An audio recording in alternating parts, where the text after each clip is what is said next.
নতুন দিল্লীত north east badminton টুৰ্ণামেণ্টৰ সফল সামৰণি ছানৰাইজ স্পৰ্টছ ফাউণ্ডেশ্যনৰ উদ্যোগত অনুষ্ঠিত হৈছিল এই প্ৰতিযোগিতা আৰু ছটা শাখাত অনুষ্ঠিত হোৱা প্ৰতিযোগিতাখনৰ সামৰণি অনুষ্ঠানত উপস্থিত থাকে অসম বেডমিণ্টন এছ'চিয়েশ্যনৰ প্ৰাক্তন সভাপতি জি.চি. বেবী।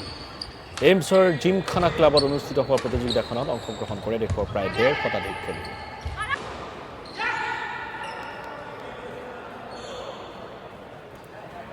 টুৰ্ণামেণ্টখনৰ নাম আছিলে নৰ্থ ইষ্ট বেডমিণ্টন টুৰ্ণামেণ্ট। এইটো ছিজন 1 প্ৰথমবাৰৰ কাৰণে আমি আয়োজন কৰিলোঁ।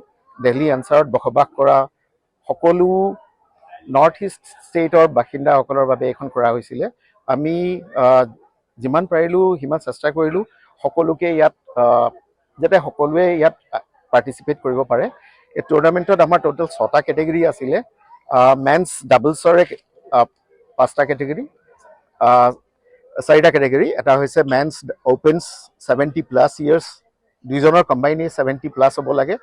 নেক্সটটো আছিলে মেন্স অপেন্স 90+, থাৰ্ডটো আছিলে men's opens 110+, women's doubles, mixed doubles, এইকেইটা কেটেগৰী আছিলে। আৰু খুব ভাল সঁহাৰি পালোঁ। টোটেল 150+ পাৰ্টিচিপেণ্টছ, কাপলছ মানে টিমছ হেভ পাৰ্টিচিপেটেড।